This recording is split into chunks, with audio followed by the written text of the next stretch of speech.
오늘 우리에게 주시는 하나님의 말씀은 출애굽기 3장 1절에서 12절까지 말씀입니다. 한 절씩 교독하겠습니다. 모세가 그의 장인 미디안 제사장 이드로의 양떼를 치더니 그 떼를 광야 서쪽으로 인도하여 하나님의 산 호렙에 이르매 여호와의 사자가 떨기나무 가운데로부터 나오는 불꽃 안에서 그에게 나타나시니라. 그가 보니 떨기나무에 불이 붙었으나 그 떨기나무가 사라지지 아니하는지라. 이에 모세가 이르되 내가 돌이켜 가서 이 큰 광경을 보리라. 떨기나무가 어찌하여 타지 아니하는고 하니 그때에 여호와께서 그가 보려고 돌이켜 오는 것을 보신지라. 하나님이 떨기나무 가운데서 그를 불러 이르시되 모세야 모세야 하시매 그가 이르되 내가 여기 있나이다. 하나님이 이르시되 이리로 가까이 오지 말라. 내가 선 곳은 거룩한 땅이니 내 발에서 신을 벗으라.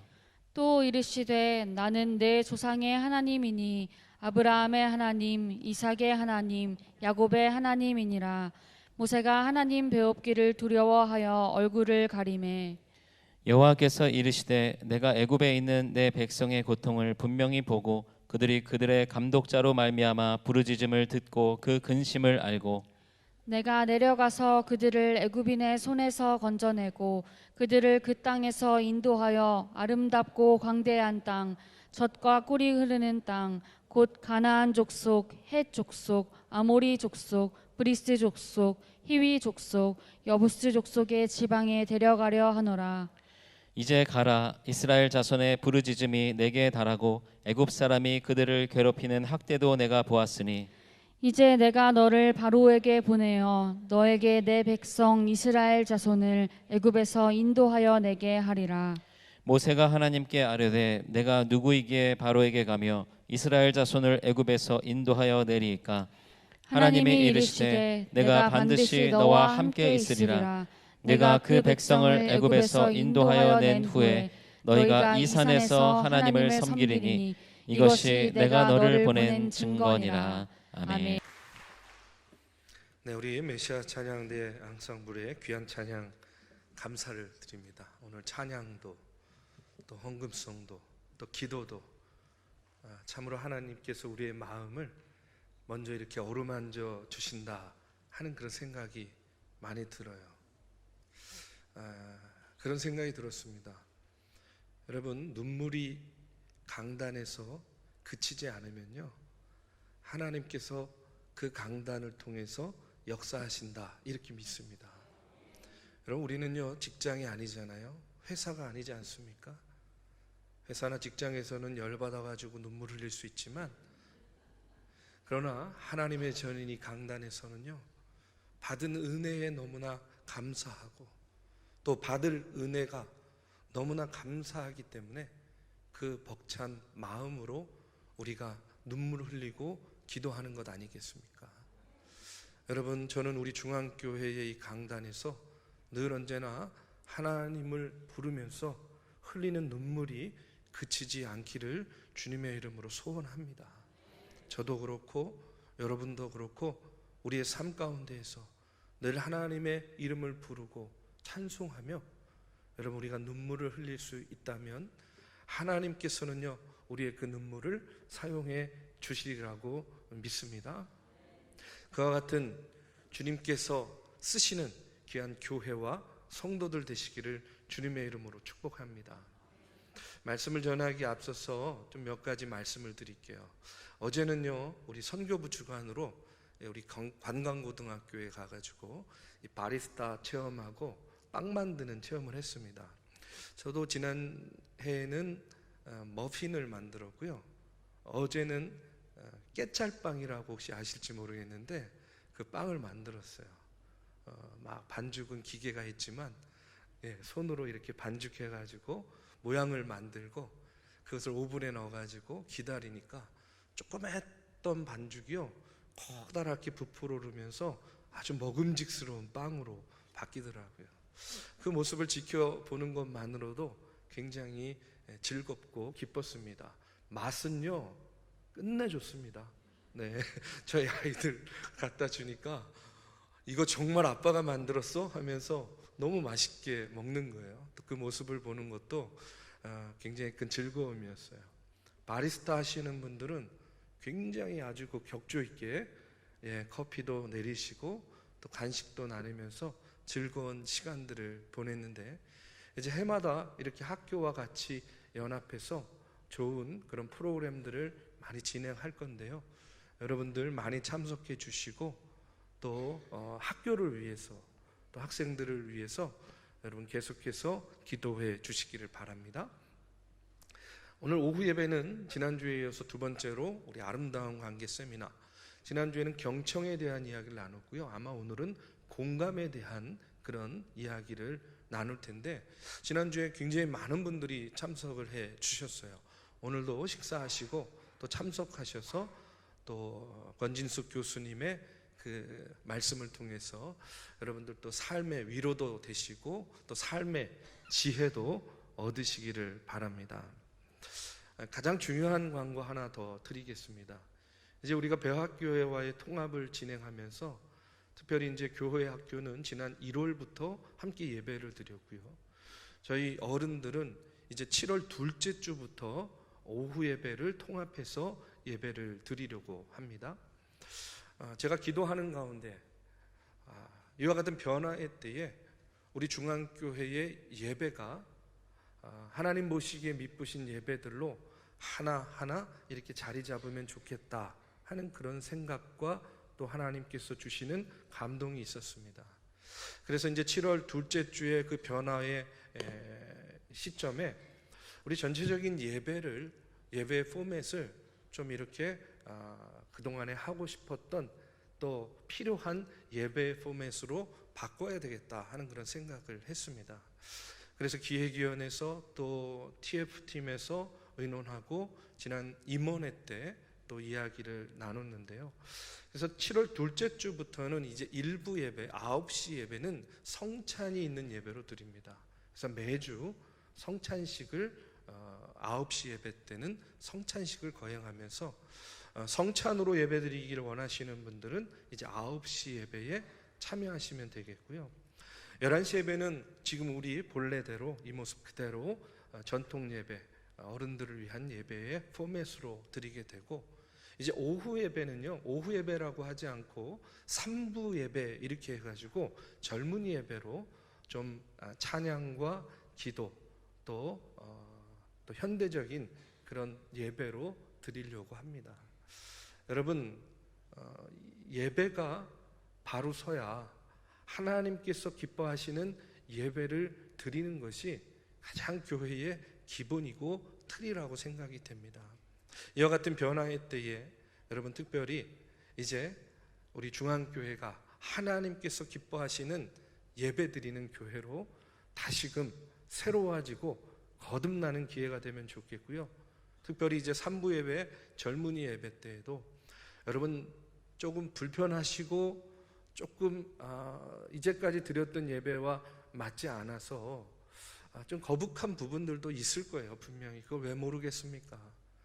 그러나 우리 자라나는 세대들, 청년들 또 청장년들 또 찬양하고 기도하는 것을 또 원하시는 그런 분들 함께 뜨겁게 예배할 때에 여러분 격려하시고 또 기도해 주시고, 그래서 우리 중앙교회가 다음 세대를 예배를 통해서 다시 세워 나아가는 그런 놀라운 하나님의 예배의 기적이 일어나기를 위해서 기도해 주시기를 바랍니다. 이 시간에 계속해서 출애굽기 강해를 합니다. 오늘 이 시간에는 3장의 말씀입니다. 부르심의 이유라는 그런 제목인데요. 제가 한 3주 전에 감신대 교수님한테 전화를 받았습니다. 전화하신 이유가 뭐였냐면 우리 중앙교회 주보에 감신대 이제 그 신입생 모집을 하는 전단지를 좀 끼워가지고 성도님들에게 감신대를 좀 이렇게 홍보하면 안 되겠느냐 하는 그런 부탁의 전화였어요. 뭐 개인적으로는 가깝게 지내는 선후배 사이이기 때문에 그전에는 이런 일이 없었는데 새롭게 이런 일을 하시네요 하고 그랬더니 그렇게 할 수밖에 없는 이유를 얘기해 주시는 거예요. 그게 뭐냐면 벌써 몇 년 전부터 이 신학교에 학생 수급이 안 된다는 겁니다. 쉽게 말해서 계속 미달이 되는 거예요. 이게 계속 반복되다 보니까 학교가 운영이 점점 어려워지는 거 아니겠습니까? 뭐 우리가 잘 알다시피 이제 계속해서 학령 인구가 점점 줄어들고 있는 상황에서 우리 관광고등학교도 그렇지만 대학교들도요 자유롭지 않습니다. 이제 그러다 보니까 학교를 좀 많이 홍보해가지고 학생들이 감신대에 지원할 수 있도록 좀 도움을 달라는 거예요. 그런데 여러분, 이것이요 비단 감신대의 문제만은 아닙니다. 이 땅에 있는 거의 대부분의 교단 신학교들은요 지금 벌써 수년 전부터 미달 사태를 겪고 있었어요. 아유, 왜 그 홍보하는 거 그 정도 못 해드리겠습니까? 예, 주보에 껴서 나눠드릴게요. 그래서 아마 2주 전에 여러분들 주보에 감신대 신입생 그 전단지가 끼어서 여러분들에게 전해졌을 거라고 생각이 돼요. 근데 제가 그 이야기를 나누면서 제 마음 가운데 한 가지 더 든 생각이 있었어요. 그것은 뭐냐면 오늘날 신학교의 문제가 과연 그 숫자가 미달되는 것에만 있을까라는 그런 생각이 들었어요. 그것은 무슨 이야기냐면, 여러분, 학생 숫자가 미달되는 것도 심각한 문제지만 신학교를 지원하는 그 미달인 학생 숫자들 가운데에 과연 얼마만큼이 하나님의 부르심 가운데 소명감을 가지고 신학을 선택하는가, 신학교에 들어오는가, 목회자가 되고자 하는가. 여러분, 이것이 더 본질적인 문제 아니겠습니까? 단지 숫자의 문제가 중요한 것이 아니라 하나님의 부름을 받고 주의 종으로 내가 하나님의 사역을 감당하겠다고 할 때에는 하나님의 부름이 있어야 된다는 것이죠. 우리가 그것을 소명이라고 이야기하지 않습니까? 저는 오늘날 신학교의 문제, 오늘날 이 땅의 교회의 문제는요 더 본질적으로 보자면 소명감이 없는 신학생들, 소명감이 없이 목회하는 목회자들의 문제다, 이렇게 생각을 합니다. 그런데 여러분, 이 소명감이라는 것이 목회자들에게만, 또 목회를 하고자 하는 이들에게만 필요한 것이 결코 아니라는 거예요. 오늘 이 땅에서 신앙생활하는 이 땅의 모든 성도들은요 하나님으로부터 부름받은 하나님의 자녀들이라고 생각합니다. 그렇기 때문에 오늘 저와 여러분 여기에 계신 모두는요 나는 하나님으로부터 부름받았다라는 그런 소명감, 소명의식을 가지고 우리가 주님의 몸된 교회를 섬기고 우리가 신앙생활을 해 나가야 된다는 겁니다. 오늘 말씀은요 하나님께서 모세를 부르시는 말씀이에요. 저는 오늘 특별히 이 말씀을 통해서 오늘 우리 안에 나는 어떤 하나님의 부르심이 있는가, 나는 어떤 하나님의 콜링이 있는가, 그리고 나는 거기에 어떻게 응답하면서 그 부르심에 합당한 사명을 감당해야만 되는가 하는 그와 같은 우리의 신앙의 모습과 태도들을 다시 한번 상고해 보기를 원합니다. 여러분, 오늘 우리가 나누는 이 모세의 이야기 잘 알지만 모세는요 이스라엘의 위대한 지도자입니다. 이스라엘의 수많은 지도자들, 훌륭한 사람들이 많지만 저는요 특별히 모세만큼 하나님께 위대하게 크게 쓰임받은 지도자가 별로 없다라고 이렇게 생각합니다. 그런데 중요한 건 뭐냐면 모세가 그렇게 하나님께 쓰임받은 이유는 그가 그렇게 쓰임받을 만한 사람이었기 때문에, 아예 애초에 그런 능력이 있는 그런 사람이었기 때문에 하나님께서 모세를 부르시고 사용하신 것이 아니라는 거예요. 철저하게 하나님의 계획과 섭리 가운데에서 하나님은 모세를 택하시고 준비시키시고 불렀다는 사실입니다. 사실 하나님의 부름이 있기 전까지 우리가 잘 알듯이요 모세는요 그렇게 탁월한 모습, 그렇게 대단한 모습의 사람이 아니었습니다. 우리가 잘 알듯이요 모세는요 세상적으로 보면 어떤 사람이에요? 살인자 아닙니까? 살인자. 그렇죠? 사람 죽이고 체포될 것 두려워가지고 미디안 광야로 도망간 사람이에요. 그의 마음 가운데에는 언제나 그 살인에 대한 기억이 있었을 것이고요. 그렇기 때문에 그의 삶의 여정 가운데는요, 늘 언제나 걱정과 염려와 두려움이 있었을 거라는 거예요. 두 번째로 그는 어떤 사람이었습니까? 우리 식으로 말하면 처가살이 하는 사람이에요. 여러분, 처가살이가 잘못됐다는 것이 아닙니다. 그런데 그래도 모세 하면 당시에 어디에서 살았던 사람이에요? 애굽의 왕자입니다. 애굽의 궁정에서 살았던 사람이에요. 그런데 지금 모세가 처갓집에 양을 치는 초라한 신세였다는 거예요. 그리고 세 번째로 모세는요, 목자의 일을 하고 있습니다. 목자의 일이 잘못된 것이 아니라 이제 미디안 광야에서 양을 치는 목자로 40여 년의 생활을 그가 하게 됩니다. 이 목자였다는 것이 어떤 의미가 있냐면 그의 삶 가운데 이제 그 생활에 대한 타성이 붙었다는 거예요. 의욕도 욕망도 어떤 비전도 이제 그에게는요 별로 찾아볼 것이 없었다는 이야기입니다. 실패와 좌절이 반복되는 동안에 그의 삶의 소망도 흐지부지 되는 그런 시간들이었다 하는 그런 말씀이에요. 새로운 변화에 대해서 꿈을 꾸기보다는 이제 그렇게 살다가 때가 되면 하나님의 부름을 받아야지 하는 그런 마음과 생각이었을 거라는 겁니다. 그런데 중요한 건 뭐냐면 바로 그와 같은 때에 하나님께서 모세를 부르셨다는 거예요. 오늘 말씀 4절에 보면 하나님이 떨기나무 가운데에서 그를 불러 이르시되 모세야 모세야 하시매 하고 이렇게 나오고 있어요. 하나님은 그와 같은 때에 모세를 부르십니다. 그리고 부르심으로 그치지 않고 그에게 사명을 맡기는데 그 사명이 무엇이었냐면 10절에 보니까 이제 내가 너를 바로에게 보내어 너에게 내 백성 이스라엘 자손을 애굽에서 인도하여 내게 하리라 하고 이렇게 말씀하세요. 이와 같은 하나님의 부르심에 모세는요 얼마나 놀랐겠습니까? 그래서 모세가 이렇게 반응합니다. 모세가 하나님께 아뢰되 내가 누구이기에 바로에게 가며 이스라엘 자손을 애굽에서 인도하여 내리이까? 하나님, 내가 누군지 아시지 않습니까? 내가 어떤 그릇인지 하나님 아시지 않습니까?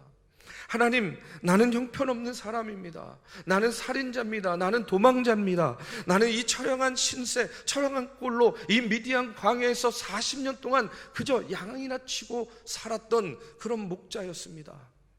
그런 내가 어찌 이와 같은 하나님의 일을 감당할 수 있겠습니까? 어쩌면 모세의 입장에서 보면요, 자신의 그 실존에 대해서 바로 인식하고 있고요, 자신의 삶의 모습에 대해서 진실하게 하나님께 이야기하고 있는 거예요.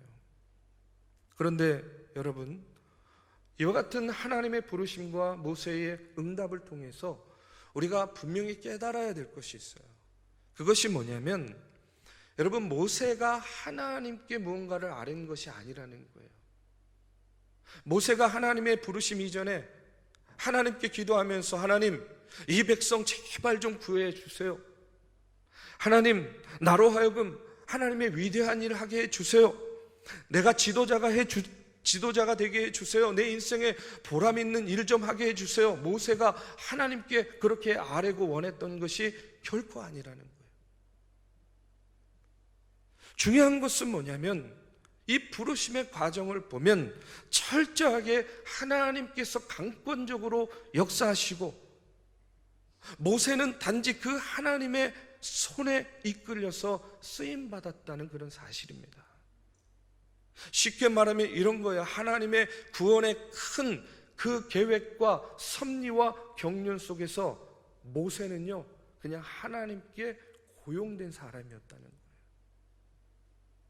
우리가 소명을 생각할 때, 하나님의 부르심을 생각할 때 우리가 분명히 깨달아 알아야 되는 것이 있어요. 내가 하나님을 부르는 것이 아닙니다. 하나님께서 저와 여러분을 부르시는 것이고, 내가 원하는 이 일을 이루기 위해서 하나님 내 편 돼 주세요, 내가 하나님을 고용하듯이 내 편으로 모시는 것이 아니라는 거예요. 철저하게 하나님의 부르심 가운데 우리가 하나님께 고용되는 것이 바로 그것이 소명이라는 거예요. 그게 바로 콜링이라는 겁니다.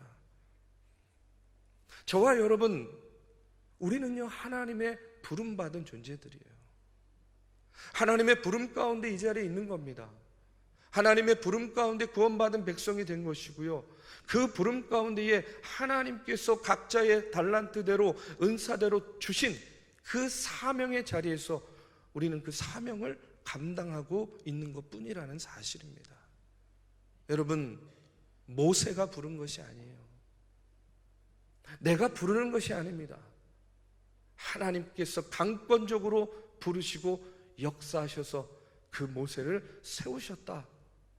마찬가지로 오늘 저와 여러분을 하나님께서 강권적으로 부르셔서 하나님은요 저와 여러분을 통해서 당신의 일들을 이루어 가신다 하는 사실을 우리가 다시 한번 먼저 깨달아야 될 줄로 믿습니다. 그 하나님의 부르심 가운데 모세의 삶이 변화됩니다. 모세의 생각이 변화되고 그의 삶의 태도가 바뀌어지는 것을 보게 돼요.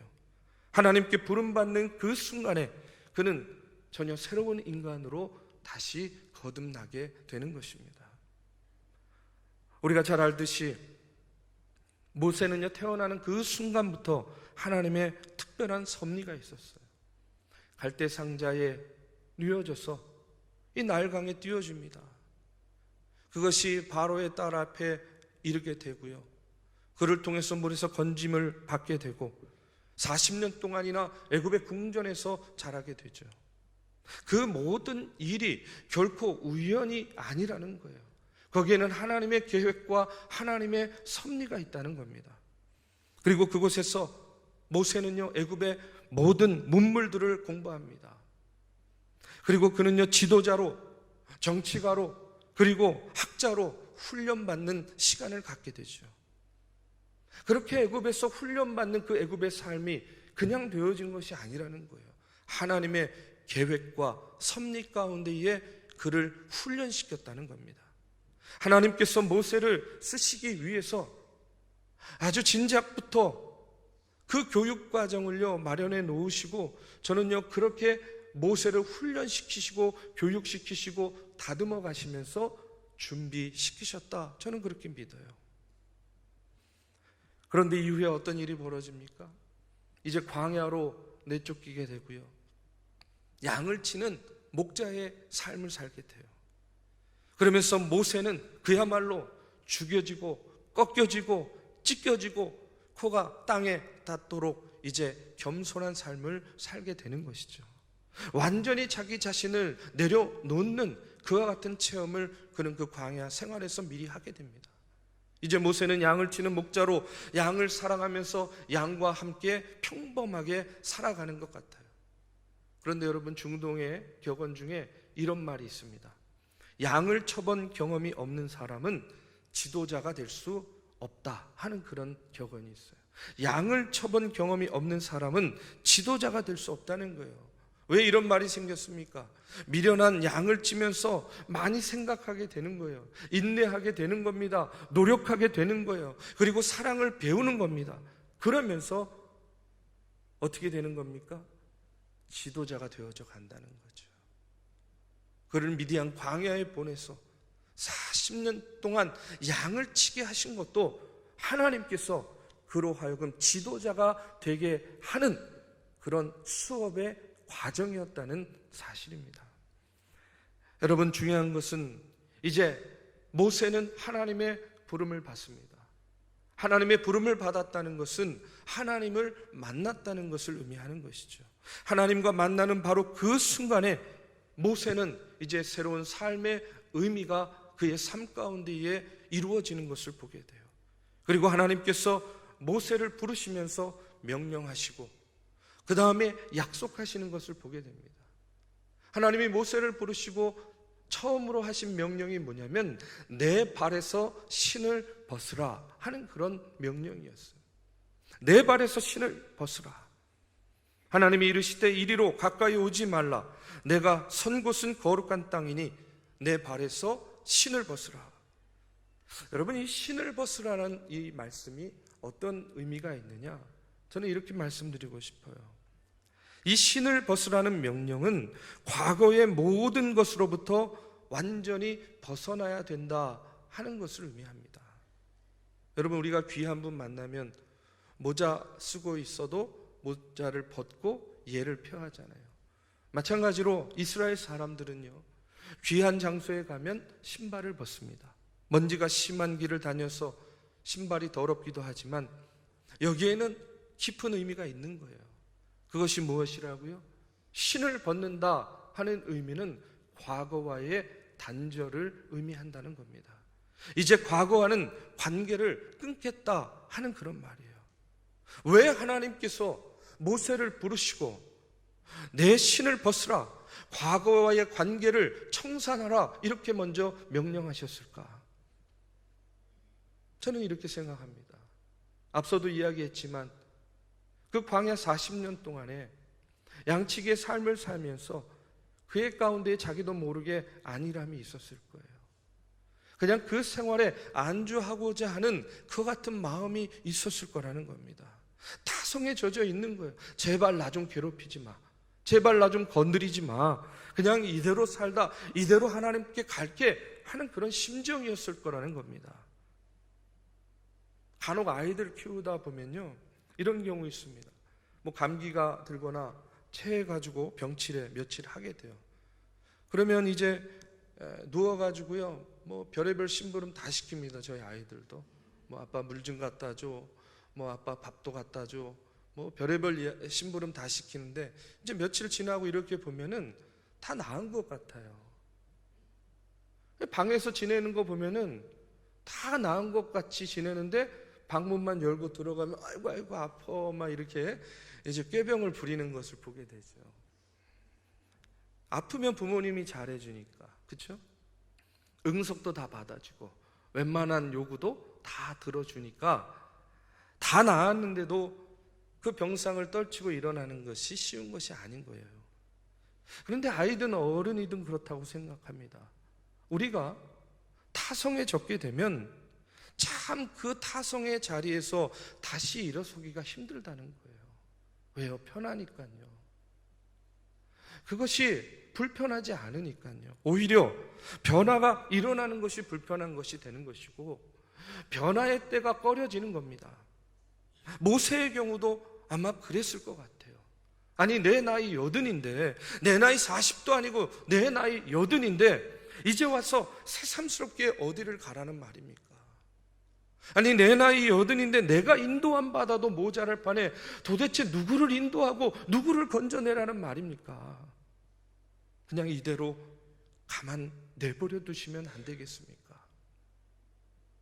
그냥 지금도 불편하지 않습니다. 그냥 지금도 만족스럽습니다. 아마 이런 마음이지 않았을까 생각이 돼요. 그렇게 현실에 안주하고 있던 모세에게 하나님께서는요, 그를 부르시고 그에게 내 발에 신을 벗으라 하고 이렇게 명령하고 계십니다.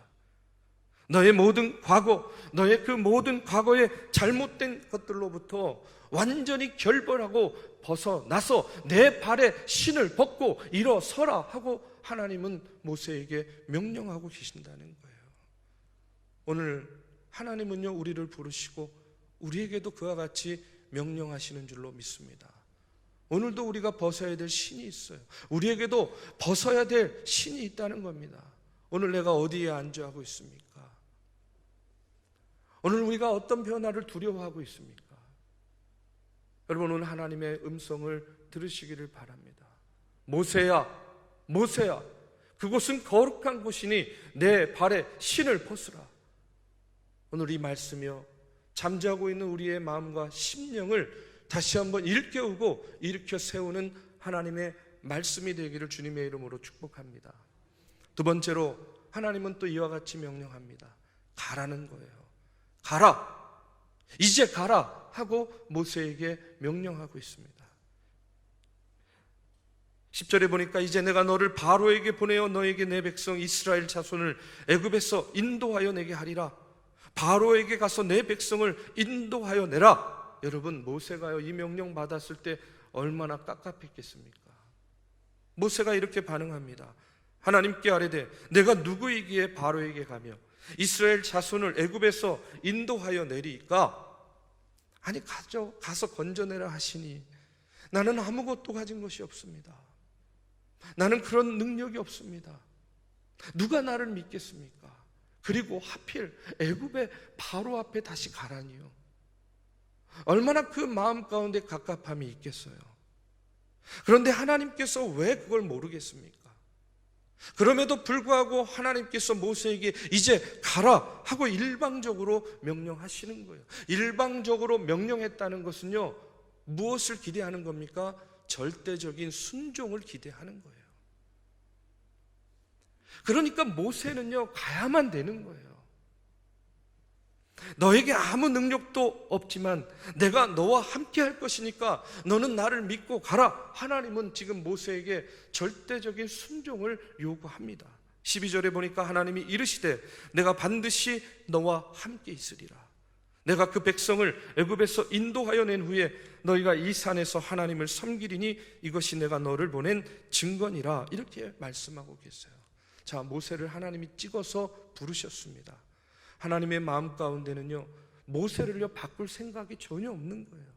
부족하고 모자라고 능력이 없다 하지만 하나님은요 모세를 찍으셔서 그에게 이제 가라 명령하시는 겁니다. 여러분, 우리가요 하나님의 말씀을 마음으로 믿고 또 생각으로 동의할 때가 많아요. 신앙생활 하면요 우리의 마음 가운데 기쁨이 일 때도 많이 있습니다. 중요한 건 뭐냐면, 여러분, 마음으로 믿고 생각으로 동의하는 것도 중요하지만 하나님 앞에서 하나님이 우리에게 요구하시는 것은요, 너희가 마음으로 믿고 생각으로 동의하는 대로 행동으로 실천하라는 거예요. 보이라는 겁니다. 그렇기 때문에 하나님은 모세를 부르셔서 이제 가라는 거예요. 그런데 그냥 가라고 명령만 하시는 것이 아닙니다. 모세에게요 약속도 주고 있어요. 어떤 약속이냐면 이런 겁니다. 내가 너와 함께 할 것이라는 거예요. 네가 어디에 있든지 무엇을 하든지 내가 너와 함께 할 것이니까 너는 이제 가라는 거예요. 여러분, 이 말씀 어디서 많이 듣지 않았습니까? 예수님께서도 이제 승천하실 때에 제자들에게 땅끝까지 이르러서 내 증인이 되라 말씀하시면서 뭐라고 이야기하고 계십니까? 볼지어다 내가 세상 끝날까지 너희와 항상 함께 있으리라, 이렇게 약속하셨어요. 우리 하나님은요, 우리 예수님은, 우리 성령님은요 우리를 부르시고 우리에게 명령하시고 우리에게 사명만 주시는 것이 아니라는 거예요. 우리와 함께 하고 계시다는 겁니다. 그 임마누엘의 하나님, 그 임마누엘의 예수님, 그 임마누엘의 성령님께서 오늘 저와 여러분과 함께 하시는 줄로 믿습니다. 하나님은요 모세를 부르신 것처럼 저는요 오늘 저와 여러분, 우리 중앙교회를 부르시고 계시는 줄로 믿습니다. 하나님께서 왜 저와 여러분, 오늘 우리 중앙교회를 부르실까요? 그 이유는요 딱 하나입니다. 바로 저 애굽과 같은 세상 가운데에서 방황하고 유리하고 있는, 잠깐의 세상의 즐거움에 취해서 죽음의 길로 가고 있는 저 백성들을 가서 구원하라는 거예요. 인도하여 내라는 겁니다. 내가 너희와 함께 할 것이니까 너희는 가라, 가서 건져내라. 하나님은 우리를 부르시고 우리에게 소명을 주시는 거예요. 여러분, 교회는요 헬라어로 에클레시아라고 합니다. 에클레시아라는 뜻이 어떤 뜻이냐면 부름을 받다라는 뜻이에요. 하나님은 개인도 부르시지만 하나님은 교회를 세우시고 그 교회를 부르셔서 당신의 귀한 사역을 이루시기 위해서 소명을 주시고 사명을 주셔서 구원의 역사를 이루어 나가시는 하나님이신 줄로 믿습니다. 저는요 이 어려운 때에 저와 여러분을 부르신 하나님, 우리 중앙교회를 부르신 하나님께서 우리에게 원하시는 것이 있다고 믿습니다. 그것은 뭐냐면 절대적인 순종이에요. 하나님의 뜻 가운데, 하나님의 부름 앞에 하나님이 가라 하시니까 가겠습니다. 하나님께서 하라 하시니까 하겠습니다. 하나님께서 멈추라 하시니까 멈추겠습니다. 하나님께서 기다리라 하시면 기다리겠습니다. 여러분의 하나님의 음성 가운데에 우리가 그와 같이 반응할 때에 임마누엘의 하나님께서 저와 여러분, 우리 중앙교회와 함께 하시며 우리를 사용하시고 구원의 도구로 인도해 주실 줄로 믿습니다. 부르심에 응답하는 교회와 믿음의 성도들 되시기를 주님의 이름으로 축복합니다.